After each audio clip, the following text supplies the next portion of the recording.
Good morning, good morning, good morning. This is Dr. Herbert Harris, and this is Success Mentorship class number 381. Isn't that unbelievable? So I want to welcome you today because my echo. I wanted to welcome you today because today is a super special day. You know, this is we're nearly halfway through the year. And we have so many life lessons, so many lessons that each and every one of us has learned over the year and over our lives. And one of the objectives of the Success Mentorship class is to share some of these powerful lessons to help you do, be, and have whatever you desire. You know, one of the beautiful things about being affiliated with a mastermind group is that you can draw on each other's experiences and each other's knowledge to help guide your way.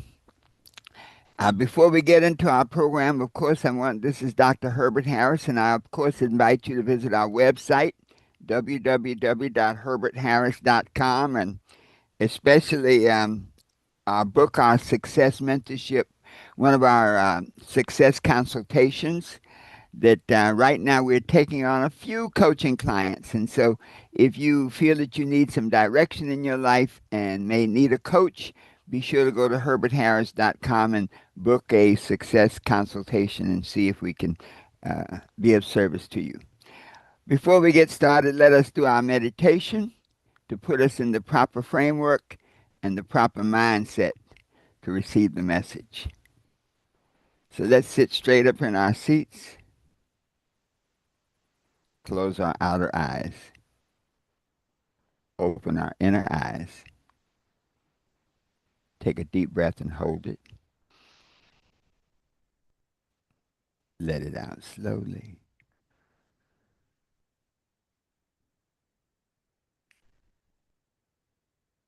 Take a deep breath and hold it. And let it out slowly. And in this space of peace and relaxation, I am at peace with myself. Let us affirm that together. I am at peace with myself. Let that peace sink in. And in that state of peace, my mind is open, receptive, and ready to learn. Let us affirm that.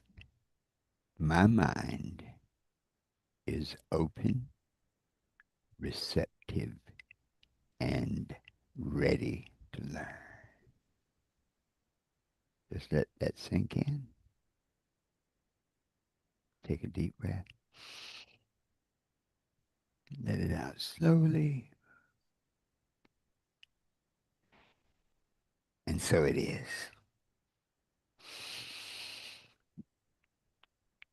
You know, one of the great values of our mastermind group is that we get an opportunity to hear from each other and to learn from each other. This mastermind group has really taken off because each and every one of you have you show up every Saturday morning at 8 a.m. You invite people to come and be a part of it, and then you feel that openness to share your message and give that message to others to help them do and be and have the things they desire. And so today our speaker is one of my good friends, Oscar Joe Day. And Joe is from New York City, from the Bronx, and a young man that I met many years ago. Was always super impressed by him. And he was one of 13 children. And we did an interview on our Success Talk series. And Joe was sharing that as a young man, when he was around 14, his mother and father both died within a few weeks of each other. And it transformed his life to the point where he had to, as they say, put on his big boy boots and become a man. He did all the things. He was on the left side, the right side, But one thing that Joe always wanted was to be more, to do more, and to have more. Eventually, he went to college, got his degree, and became a businessman. I like to call him a real estate speculator, one of those people that flips houses and makes tons of money. And I had the joy of spending some time with Joe and his family and up at his home in New Jersey. And I tell you this, I was treated like a king. And, when you're in a 13,000 square foot house and somebody wakes you up with breakfast in bed, man, I mean, it's like I thought I died and go into heaven. But Joe has a powerful message that he'll share with you. He's been around the country speaking and sharing with high school, college students to help them learn to avoid the pitfalls and that there's always a way to be, do, and have whatever you desire. So let me pull Joe up and welcome him and let us get ready for his message. Good morning, my friend. How are you? Morning, Dr. Harris. I'm great. How are you? And hello to all the family online with us right now. Beautiful, beautiful. Well, a lot of people just, I guess the moment a lot of folks showed up all at one time. So let's let them in, the mastermind group, this meeting. So, Joe, it's been a joy knowing you and just watching your growth over the years. And I am just super excited today to hear your message. So, let me admit some more folks because people are showing up. They want to hear your message. And let me give you the floor.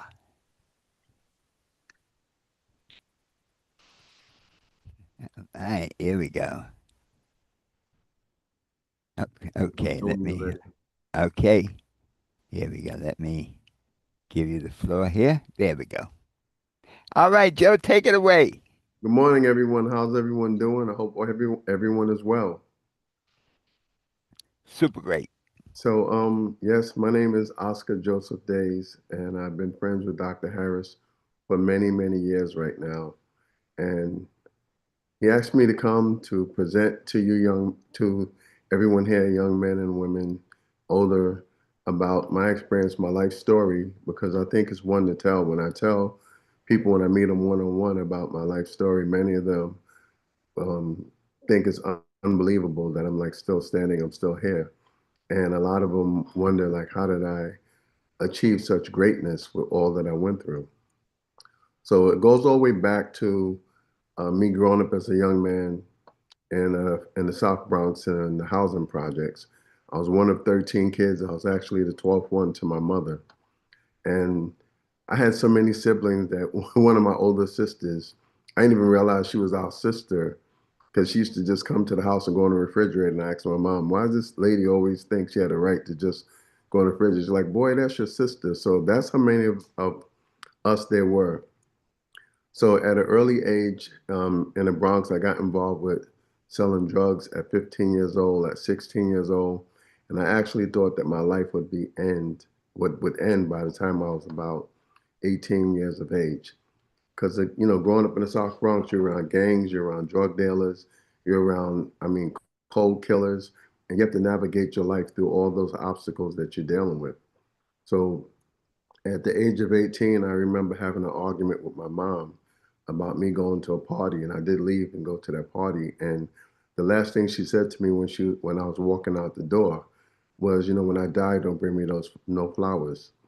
I didn't realize that within 24 hours I would lose my mom in a head-on collision in Englewood, New Jersey. That was very devastating to me. It was devastating to my brothers and sisters, and I just knew something was wrong that day. I went home and I realized that about 10 of my siblings were in the house at like 2 in the morning, and only three of us at the time lived with my mother. So coming in and them saying, Joe is here, you need to go and tell him. And my older brother Alex came and put his arm around me.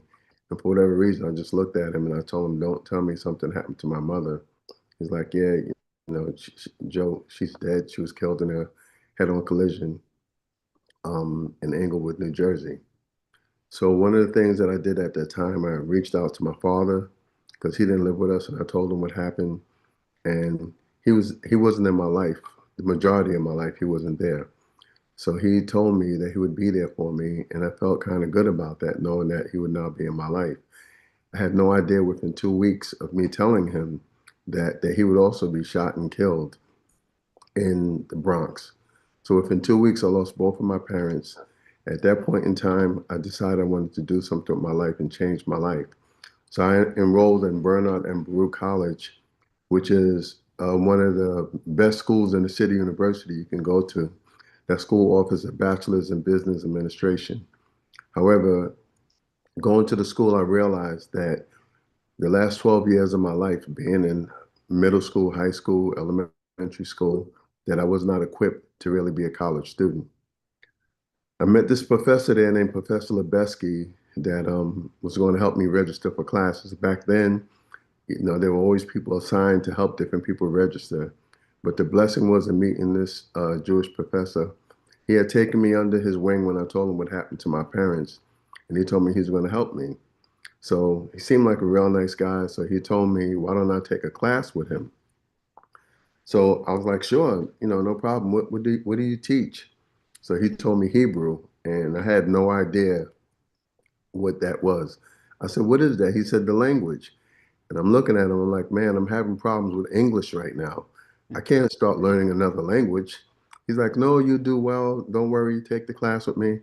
So I took the class with him, and I excelled in the class. But the guy was a blessing in disguise because he not only helped me to navigate through the classes I had with him, he also helped me with any other class I had. So he would ask me, what other classes are you taking? What classes are you having problems with? So when I would tell him what they were, he would find a tutor for me. And I'm like, I can't afford to pay a tutor. He's like, no, no, in our community, you don't pay. We'll just help you. So he found me tutors for every other class I was having problems with, I was struggling with. And this man was really, really a blessing in my life. When I graduated from Baruch, I won the highest award of speaking Hebrew and Yiddish. And it was amazing to walk up there and receive that award. And for everyone else sitting in the audience to see that African American was receiving that award told a whole nother story. So if I said to you, Shalom Banishma, Ani Lomed Ivri Baruch University Bay Manhattan, I cannot even begin to tell you how many doors have opened up for me and to me for me understanding that language. And also, I had no idea of what I was taught from that professor, how it would have changed my thinking, my mindset, and make me understand and value education on a whole nother level. After losing my parents like 8 years later, I lost three of my sisters in 1 year. So you can imagine the conversation I had with God. Like, hey, I'm the guy who lost his parents 2 weeks apart. And it was difficult. And my sister Patsy, that was the first one that I lost. She was 40 years old. She was pregnant.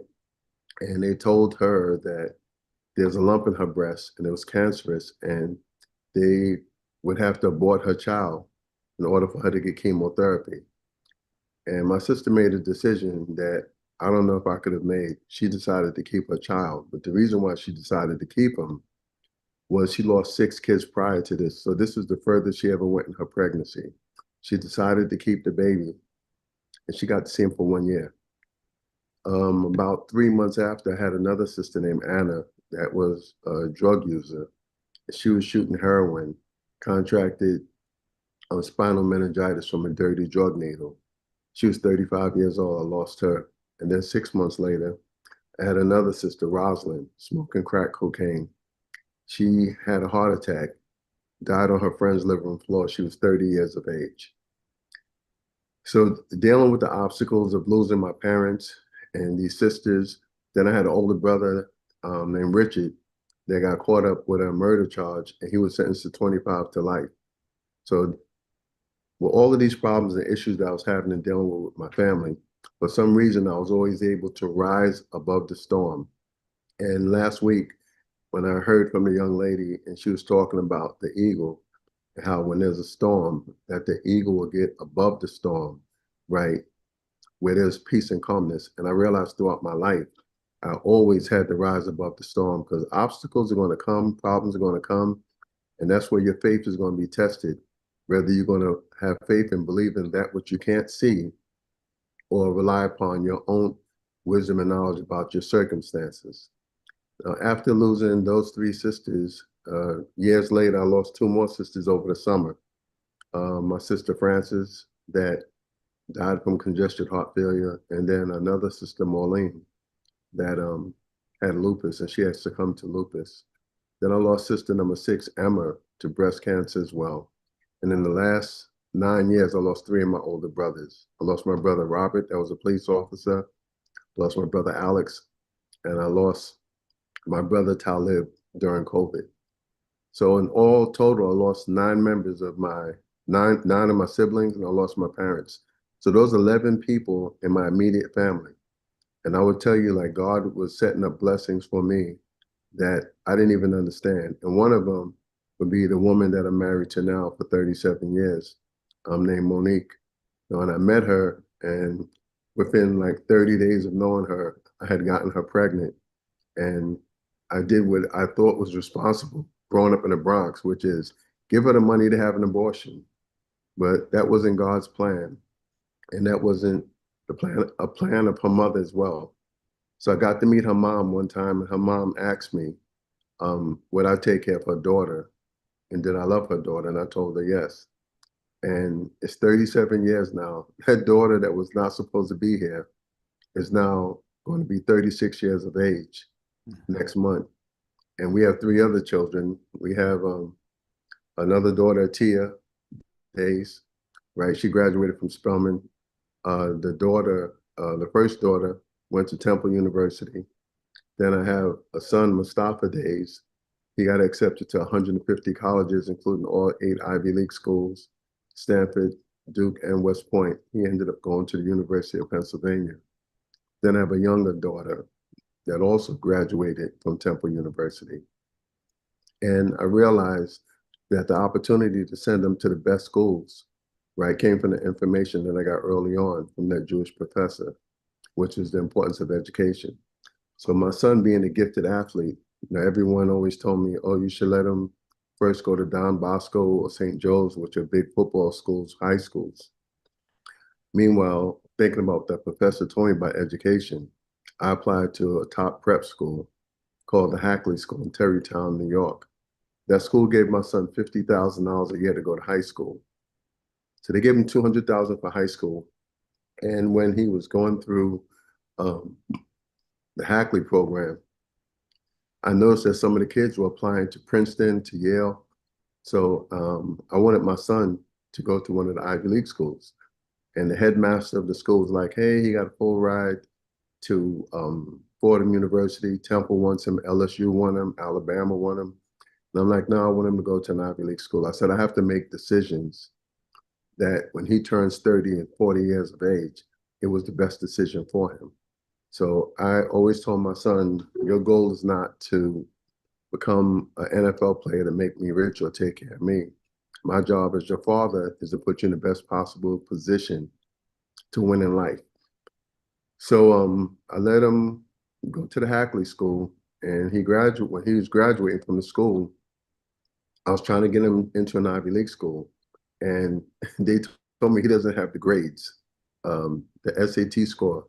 So it's so amazing how people will show up in your life and you don't understand why they're there. So me being a motivational speaker, there's a young man that the father's like, hey, I need you to talk to my son. So I thought this kid was a bad kid. So when I went to meet with the young man, he's 17 years old. And it wasn't that he was bad, it's that West Point wanted him. The same way people recruit basketball players and football players and swimmers, they recruited him because of his brain. So meeting him at 17, years later, when my son needed a tutor, I hired him to tutor my son. He jumped my son 400 points on the SAT within like 30 days. And the school couldn't believe it that I still was able to get him into an Ivy League school. And upon doing that, I built a great relationship with the young man. His name is Sterling. And he's always been there. He tutored my other kids as well. With doors always open up to change the dynamics in the situation that we were faced with. Along the way with that, and my wife and I having three additional children, the three kids, and having a family of four, God was giving me what I always wanted, which I never had it, which was a family, the role of a father. And like my father not being there, I liken it to being a part of a relay race where the baton is supposed to be passed to the next runner to move forward. And that's what we do as parents with our children. And unfortunately for me, my father never handed me the baton. But that didn't mean I couldn't enter the race. I had to pick up my own baton and start running the race.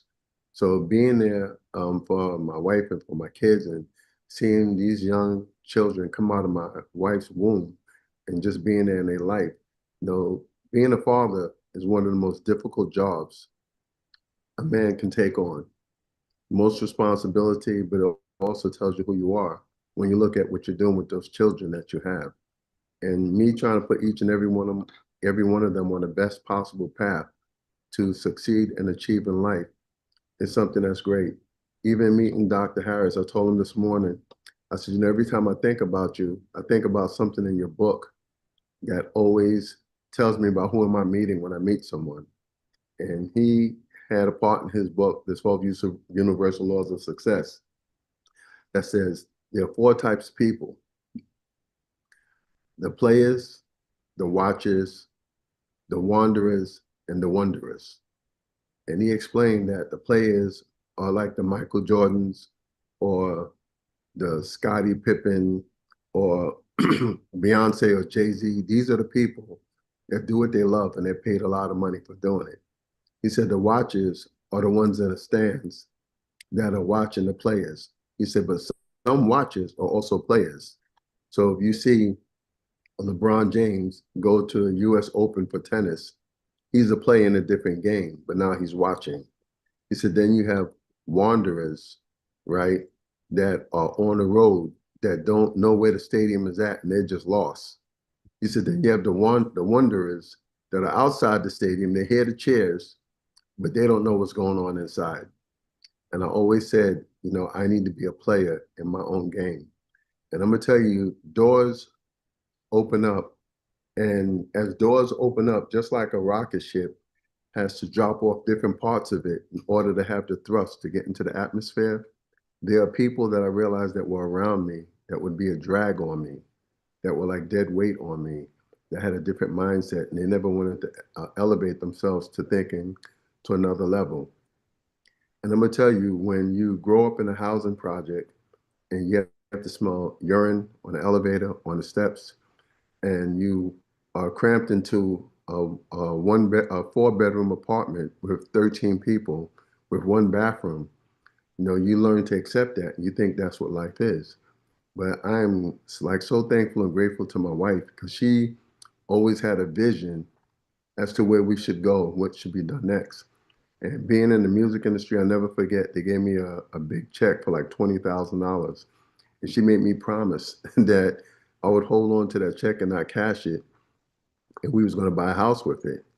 Like, I'm from the housing projects. Like, I don't know anything about houses. And I made her that promise and I bought that first house for $200,000. And I didn't understand about equity. I didn't understand about real estate. But here I was on a journey that would really magnify itself and just take me to a place where I never expected I could be. In the housing project, my rent was $150 a month. The house that I'm currently living in, my mortgage payments are $15,000 a month.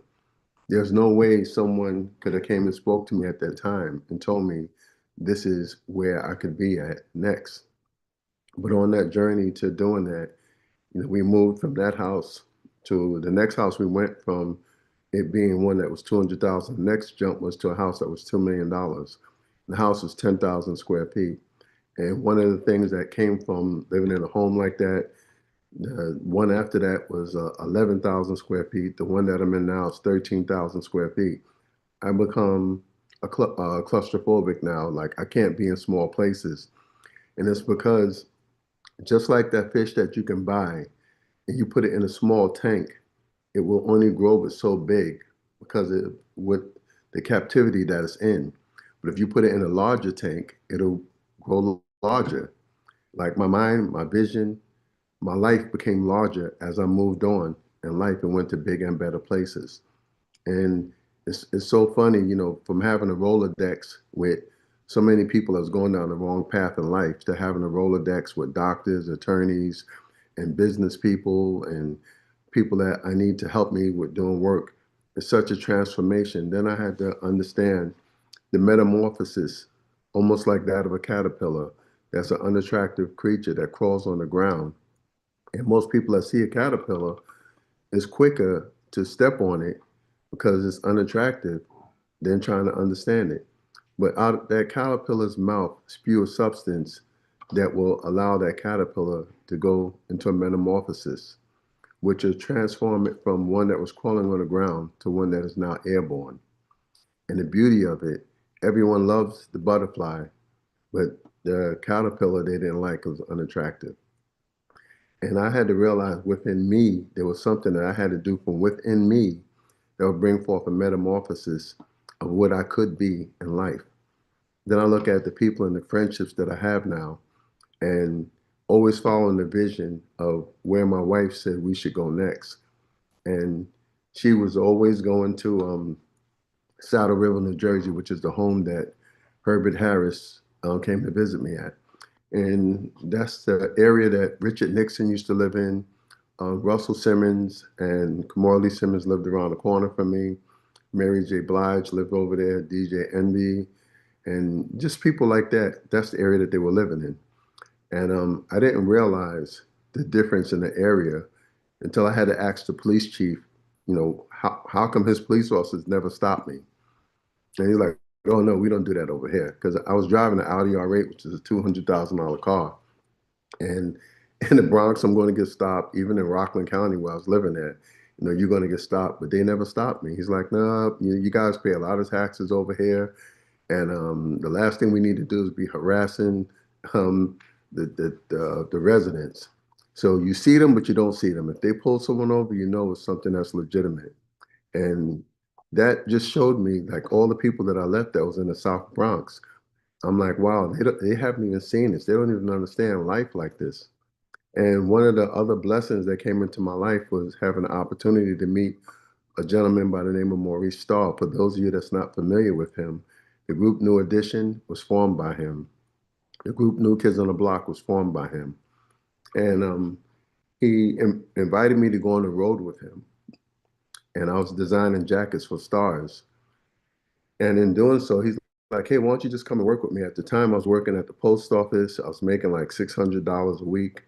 And I said, well, how much are you going to pay me? And this guy said to me, I could pay you 1,500 a week.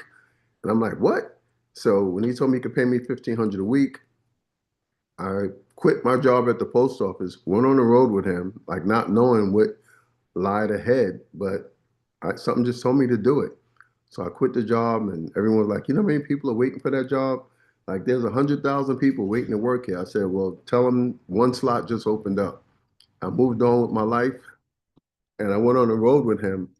And I never forget the young lady at the time I was dating. She had a younger nephew and niece. So I saw everyone in the audience with these shirts on that said New Kids on the Block. So I'm like, where are they giving them out at? They said, giving them out. No, those are people are buying them. They're $25 a piece. So I realized it was a sold out, 22,000 people. I started doing math. And in doing that math, I realized that my friend Maurice Starr was making a lot of money. So I sat and I told him, hey, why don't you put together a Latin group, right? I said, you did New Edition, you did New Kids on the Block, but when you're talking to someone that's making millions and millions of dollars, they're not ready to go back to the bottom. So I realized, let me go and do it. So I went to the bottom, found five guys, put them together, and Maurice Starr mentored me. This brother took the time to mentor me, to teach me, to show me, and to guide me, because I knew nothing about the music industry. And right now, that group, the Barrio Boys that I put together, is one of the biggest Latin groups in the world. I traveled all around the world with them. I got to see things that made me look at things from a different perspective. Like I knew that we were poor. I knew that we were in a housing project. But when you go to other countries and you see kids running around bare feet and you see women washing clothes in a river, you realize that for them to come and live in a housing project would be like them coming to the Taj Mahal. It's all perspective. And I was allowed to see that. And it transformed my thinking about a lot of things in life. It made me understand that which I didn't understand. And even the friends that I have now, the house that we're currently living in, it's about like a wish list. It's about faith. So my wife saw the house in Saddle River and they were building the house. So she took a rock from the house and she prayed on that rock for like 7 years. And her praying on that rock, I will tell you, is so crazy. We ended up in that same house. So when I was sitting down talking to the guy that was selling me the house, I said, my wife, he said, a Russian Jew. I said, my wife took a rock from your house 7 years ago. And he said, she did what? I said, she took a rock. She prayed on it. He's like, for 7 years, I couldn't sell the house, right? We ended up buying the house. At the time, it was $2 million. And we're selling it now. And we listed the house for $5 million. So once again, a blessing that like I didn't even expect, I didn't even know. But the guidance of her telling us to go there and to purchase that home, and everything worked out for us. And there's times you're going to go through trials, you're going to be tested. Those that are believers and have faith in God, you will be tested. And one of the biggest tests came to me. One of the big ones was when my son Mustafa, the star athlete, I told you we picked an Ivy League school for him to go to. And one of the reasons why I've always been instrumental in what college my kids will go to. This Jewish rabbi said to me once, do you make better decisions at 18 or at 40? I said, that's a dumb question. Everyone knows you make better decisions at 40. He said, then why do the people in your community allow 18-year-olds to make decisions that can cost them the rest of their life? I had no answer, but it made sense what he said to me. So I made sure I would always be instrumental in all the young people that I speak to, especially my children, my grandchildren, and let them and put them in a position to make the best decision. And at times it may seem selfish, but I would not let them make a decision knowing that they're making the wrong decision. And in doing so, they've always been able to go to great schools. But my son, he had injured his leg. He tore his ACL doing the long jump, trying to break the high school's record. He tore his ACL, LCL, meniscus, and PCL. So he tore 4 ligaments in his leg. And at the time, I had applied for insurance for my kids like 4 months earlier, and it hadn't gone through. So when he tore these ligaments, the school was helpful. They recommended doctors for us to go to, and one of the doctors we went to um, said that he would need that he when he tore the ligaments that he would need surgery. So I want to find the best doctor. So I went to Hospital Special Surgery in Manhattan, and I knew that there was a Black doctor there. His name is Dr. Alan Answorth. I mean, this man is beyond brilliant. And I'm just thinking, if I can get to this man, I know he could help my son. And I'm thinking earthly. So I get to him, and he tells me that he said, your son's leg is like it was in a motorcycle accident. He said his days of playing football are over. He'll never be back on a football field. And that day um, just like really hit me hard. And then I realized there was another option that was going to God. And when I said I'm going to go to God about it, my son, when we came home, after him hearing that news from the doctor, like they give you an equipment list to fill out when you playing football. And I saw my son filling out the equipment list. So I said, my son must have disregarded what he heard the doctor say. So something inside of him is telling him to move forward. So I had to go to my wife's aunt's church because I wanted the pastor to pray for my son. So when I went there to the church, I was sitting in the back because he had to keep his leg up. And I had an upset stomach, so I kept running back and forth to the bathroom. At this time, I had $7,000 in my bank account. And I heard God's voice so clearly tell me to write a check to the church for $4,000. And I said, God, every time I have to take him to physical therapy, it's $250. I'm actually having this conversation. He said, do you have faith I can heal your son? I said, yes. He said, then write the check. I came out the bathroom, check written, and dropped it in an orphan plate. So someone went up to the pastor, because it's a very small church, probably like 30 people, and they said, yeah, someone's trying to be funny. They put a check in for $4,000. So the pastor said, well, let's deposit it and see whether or not it comes back. But I guess they told him that I put the check in. So when I was leaving the church, the pastors always go by the door to shake your hand. And he said, I appreciate what you did back there for us. We really needed that. I put my hand on the shoulder. I'm like, no problem, Pastor. Maybe next time I could write you a check for $10,000. He said, I'm going to pray that that happens. 2 days after I gave them that check, a Medicaid card came through the mail with my son's name on it. Nothing for my other kids, just for that one son. And um, I went to Helen Hayes because now I can get physical therapy there. So when I went there, right, they gave me 16 appointments. I realized 16 times the 250 I was paying is $4,000. So it's like God said, I need your money over there, but I took care of what you needed over here. So um, I remember telling you that we had to go to the emergency room and everything. So I called up to see if the card would go into effect.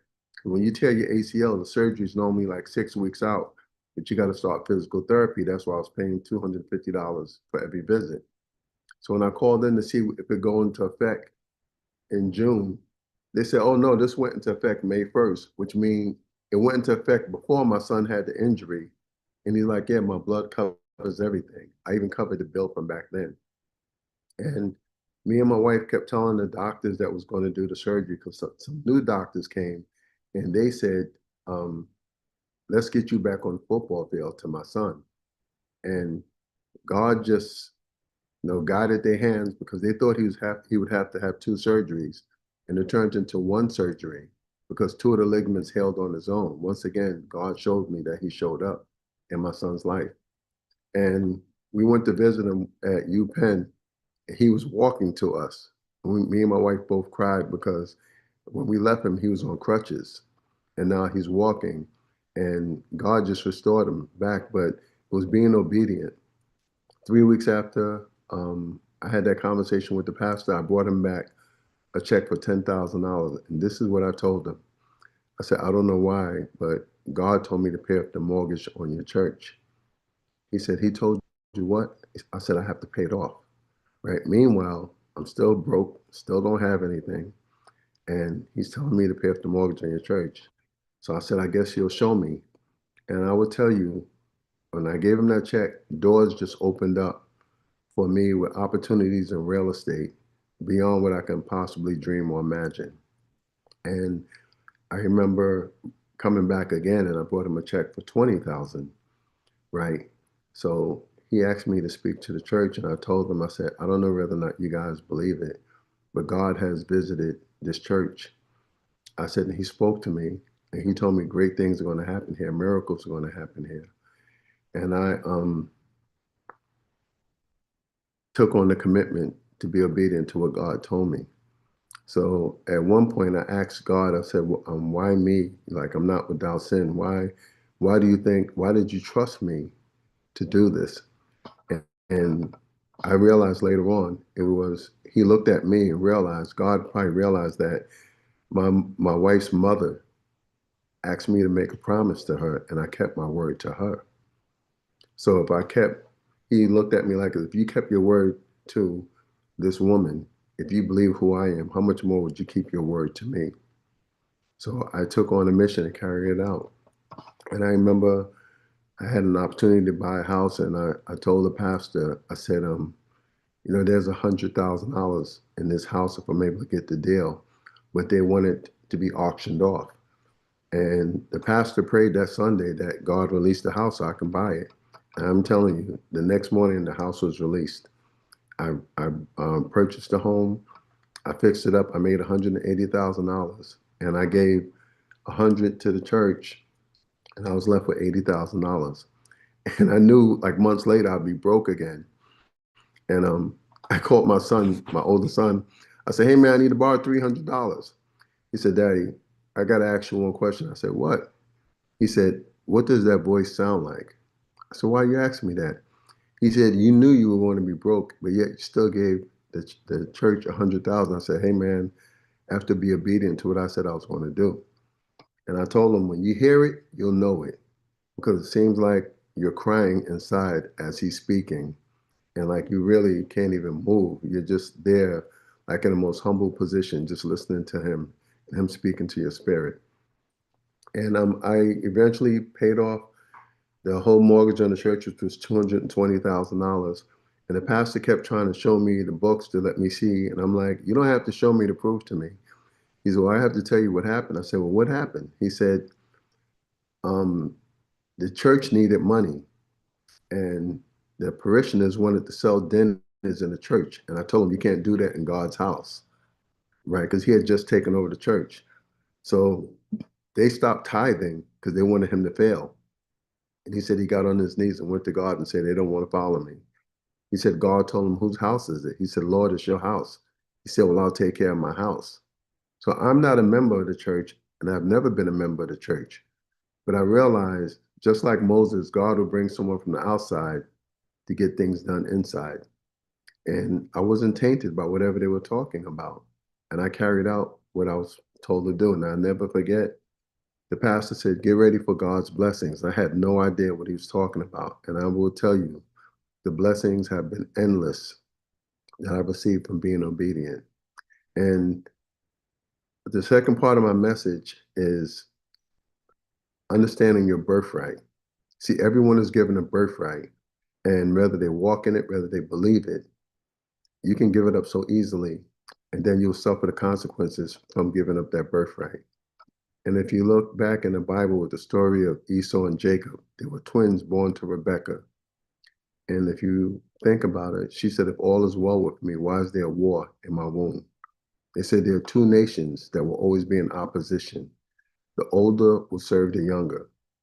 In those days, the birthright goes to the firstborn, not the secondborn. But it talks about Esau being famished and hungry. He was a hunter, a skilled hunter, a man of the field. But yet, when he came in famished and hungry, he told his brother Jacob, as they described Jacob sitting back, dwelling in tents, meaning using his brain.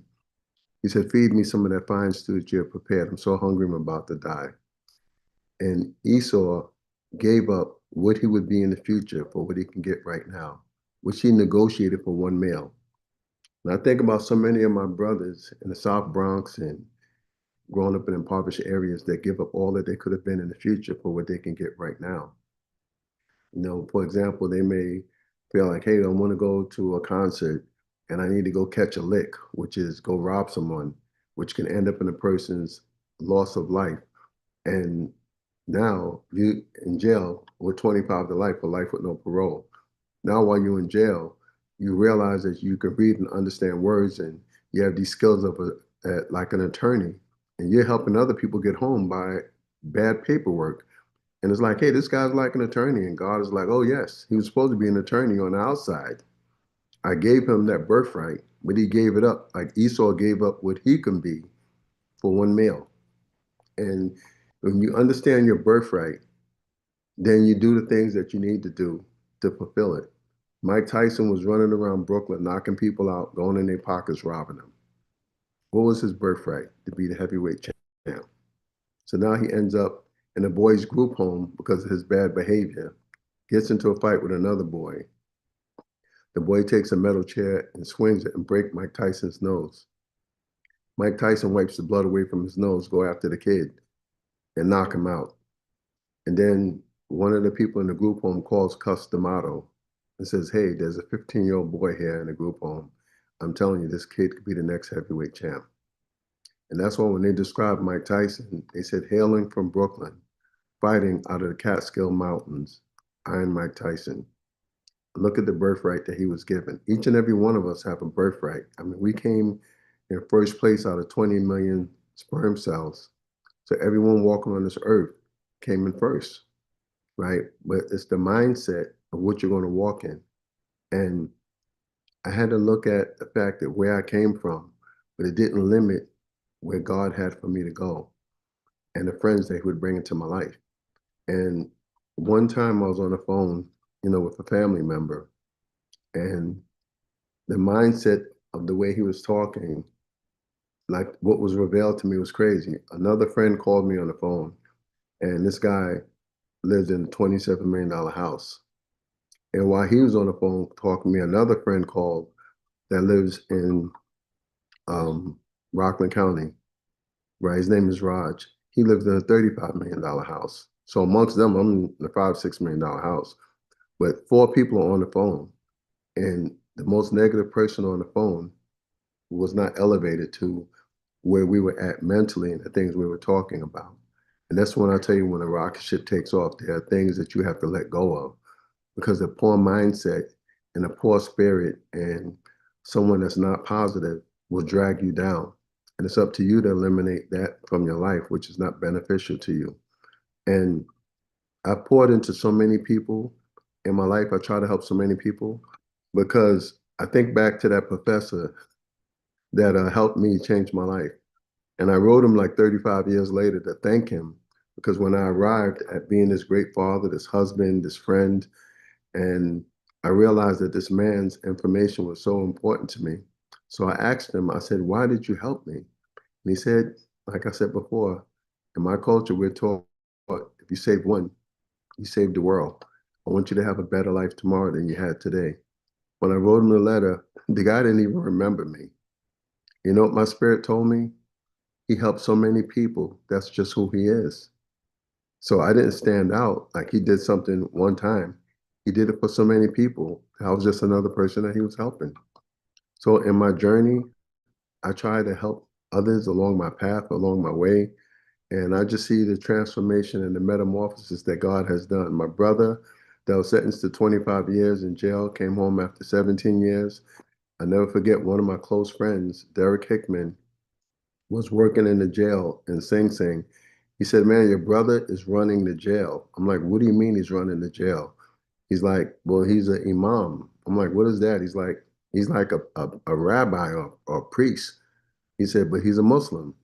And he said we had to move him from the third floor to the fourth floor. I'm like, why did you guys have to move him? He said, because on the fourth floor they were making a lot of noise and they were carrying on throughout the night. So we know if we move your brother up there, that floor will be quiet. I said, what? He said, yeah, the next day all the Muslims told everybody, our Imam is now living on your floor and he needs his rest. We don't need no more commotion at night. I said, and that was it. He said, that was it. So that brother ended up coming home after 17 years. He got to be home. He's the last brother that I lost due to COVID. He came back home. He was a good father, a good husband. This guy was completely different than the guy that left, transformed his whole life. And I just realized in that journey and that birthright that we have to seek it.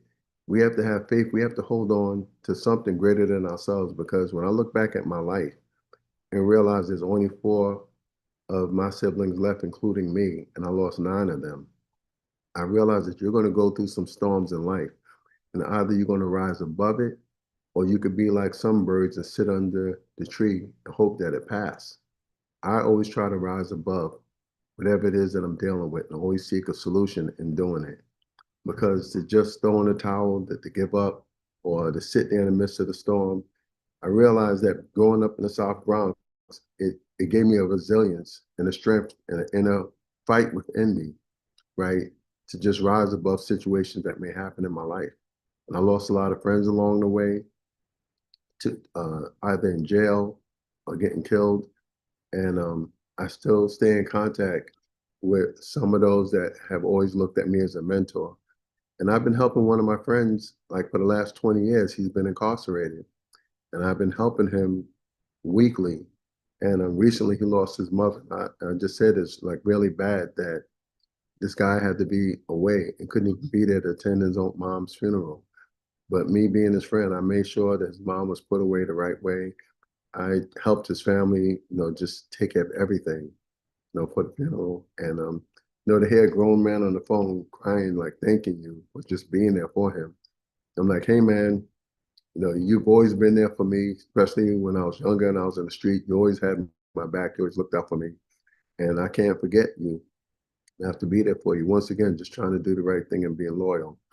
So later, this is the last thing I want to say, and I'm gonna wrap it up. The last thing I want to tell you guys is I go to schools and I speak to students, and I know that the story of what I went through in life is my story, but the thing that makes it worthwhile in all the struggles that I went through is how many lives that my story affect.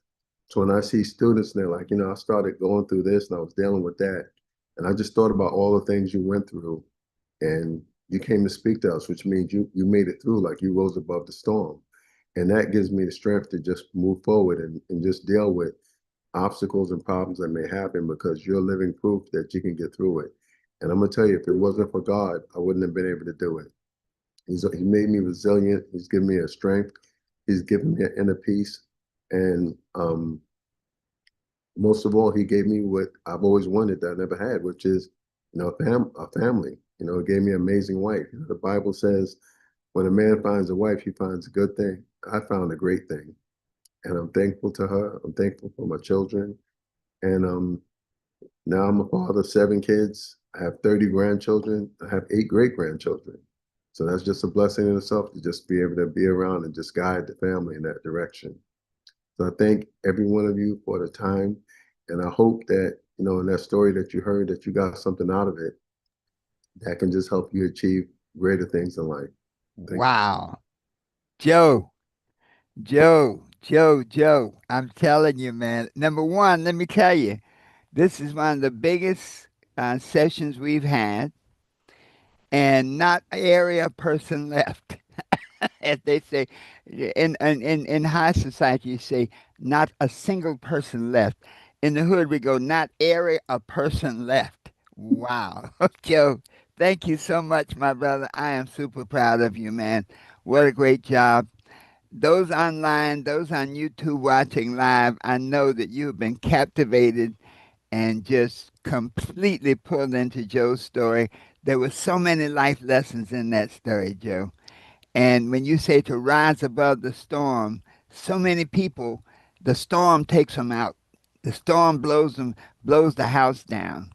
But one of the things I think that everybody on here today can say is this, that man, whatever the storm, you have the birthright to rise above it. So Yes, sir. thank you, my brother. Thank you. We're going to have our discussion. Let me wrap up the live broadcast because I know, folks, that today y'all went to school, to the school of life, on how stuff can happen and how you can rise above it, how you can create the view of your life from as high as you want to be or as low as you accept to be. This has been Dr. Herbert Harris. This is Success Mentorship class number 381. Our topic today, rise, soar above the storm, and our speaker, Oscar Joe Dais, my good friend. Be sure to visit our website, herbertharris.com. Get a copy of our book, The 12 Universal Laws of Success, and schedule a success consultation at herbertharris.com. So, once again, you can be what you want to be, do what you want to do, and have anything you desire, always knowing that the best is yet to come. And so it is.